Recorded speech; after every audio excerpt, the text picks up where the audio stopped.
Okay. We're ready for the divorce. We are. She wasn't, maybe, but no. She had. When it's a divorce, you have to be ready. It doesn't matter if you're ready or not. I know. It just happens. I mean, we've never been there, but no, I have not been divorced. No, we've never been married. No, I haven't had a boyfriend in a decade. You've dated. I've dated. Yeah. Yes. But, maybe I should write an album. I'd listen. Thank you. Would you listen? I would, and then I'd be like, I hope we didn't write the melodies.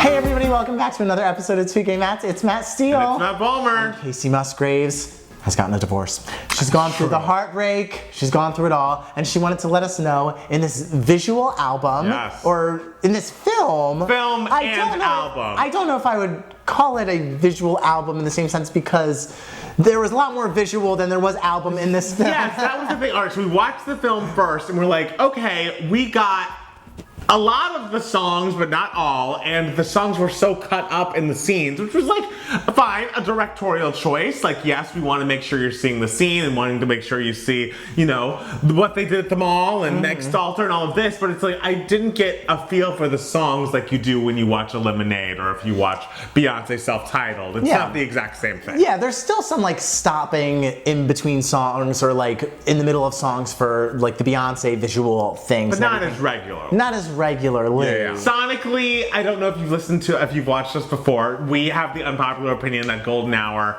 is, of her first 3 albums, our least favorite. It's good. Yes. But just the first 2 albums, again, is so quirky and lyrically unique. Her voice in a country lane is so perfect.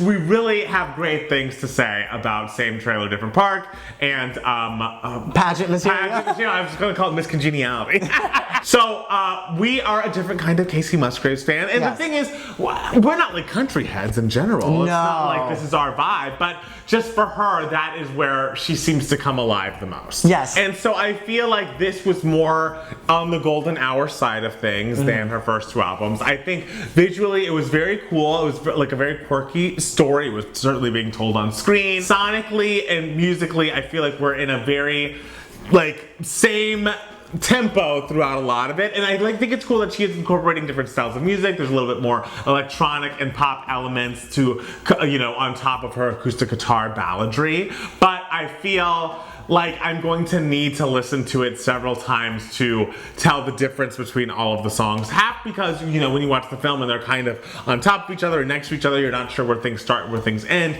And half because it's a little, you know, we love Kacey, it's a little samey musically and tempo-wise, you know? I was very excited by some of the sounds, especially like throughout the trailer, and especially when she released the title track, Star Crossed, which is obsessed. So excellent. I love it so much because I love how it has that country feel, but she is adding those electronic, somewhat psychedelic mixed with operatic elements to it, like in that ending part. And it works so well with the trailer too. It's so cinematic, all of that together. The trailer's so glorious. Yeah, I absolutely love the title track because it feels specific, it feels like unique and special and like such a tease for the rest of the album. It feels so dramatic. Did you listen to the whole album again? I did. Okay, just listen to I did too, yes. Okay. What are your favorite songs, the songs that you think work the best? To me, there is an objectively best song on this album. Can I assume what you're talking about? Yes. Camera roll. Absolutely. Yes.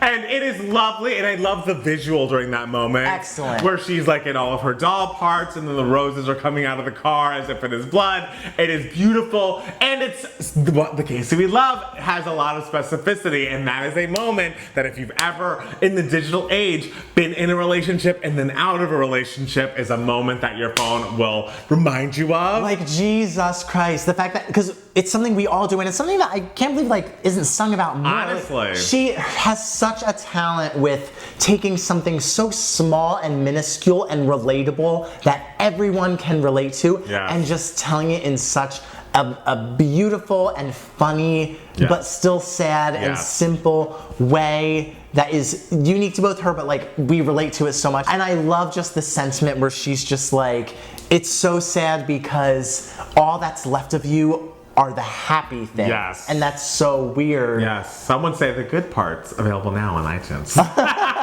The conflicting feelings she has with that, and just saying like, I'm warning you, don't scroll back too far, or you'll be devastated. Like, and she's all like, that's left of you is on my phone. Exactly. Like, you used to be here, and now you just exist on my phone, and I'm still not quite ready to delete it yet. No, Not yet. You delete it right away. Oh!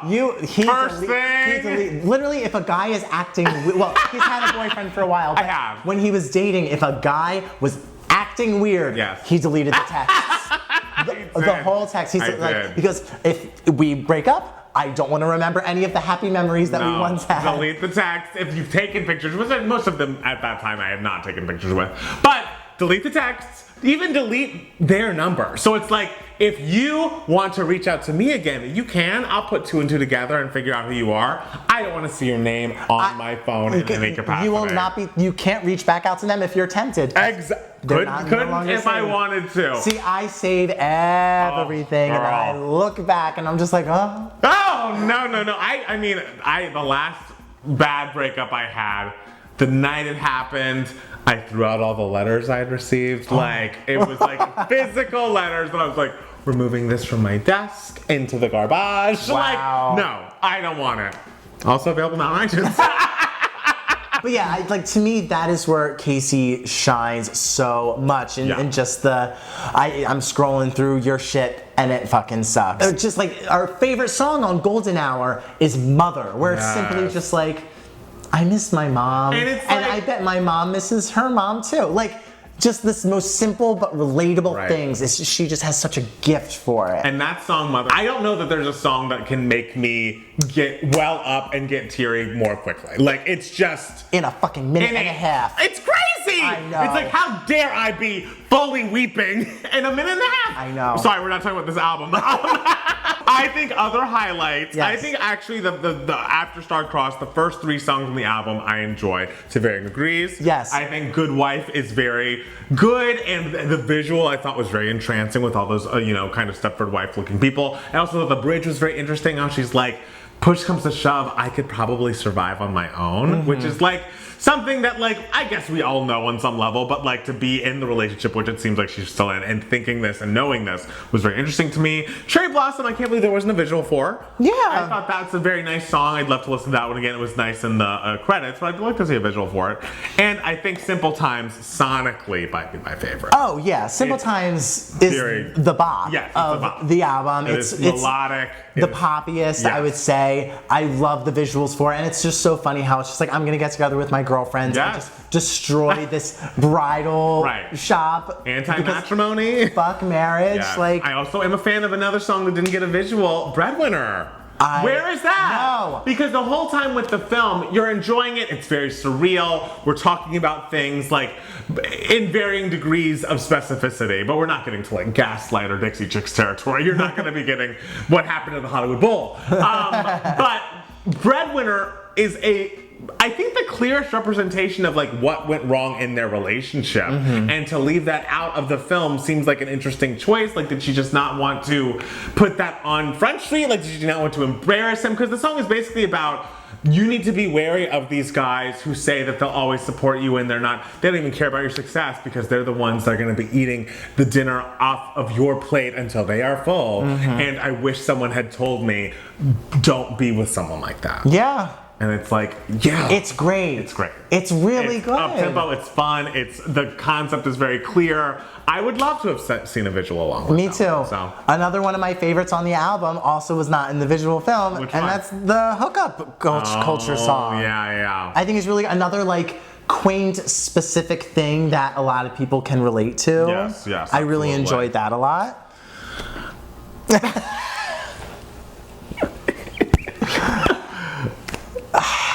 We love her, we really do, even if this exact era might not be exactly for us in every way. There are obviously highlights. She's obviously clearly very talented. The film was very interestingly shot. It was beautiful to watch. Sonically, it just didn't sink in like I was hoping to. Okay. Yeah? I imagine the more like we listen to it, and we will find like more specific songs that sink in with us. For sure. What would you say is your least favorite song on this album? Least favorite song on this album. I feel like something, the end falls a little flat tonight. Okay. And I realize it's supposed to be a trilogy and it's a tragedy and it has 3 different acts. And the 3rd act is of course the happiest act, so that's why I'm least interested.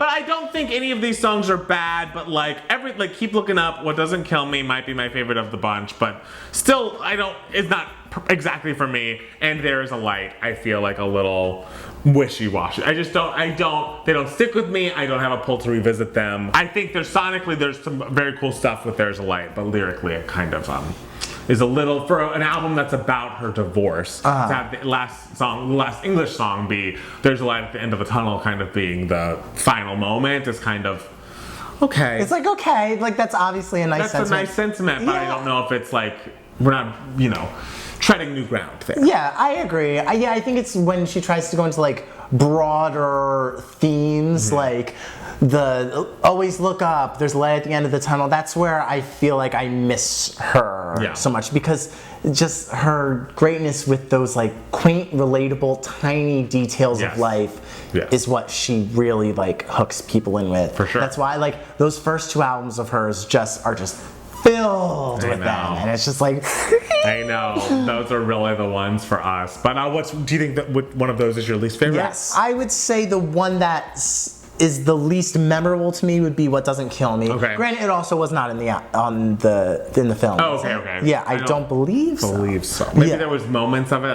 If it wasn't the full song. I am excited that she took such a big swing. I wish, more people would put as much thought and care into the art they put out into the world. Having a film attached to it's very exciting, and I love that she seems to have healed in the process of making this record. I, look forward to hearing more from her, and look forward to revisiting this, and maybe I'll have some new favorites to talk about it on the podcast one of these days. And I'm happy that like maybe this will open the doors for more visual albums, because obviously like Beyonce busted that door open. She did. And is Kacey like the first like really big person to sort of like walk through that open door and be like, oh, I'm gonna be the next person to like put out I'm trying to think if there's someone an else album that's fully being released visually. I mean, Billie has said that Happier Than Ever she's gonna make a video for every song, but it just hasn't happened yet, so maybe that'll happen. I'm still surprised Lady Gaga hasn't done it. I know.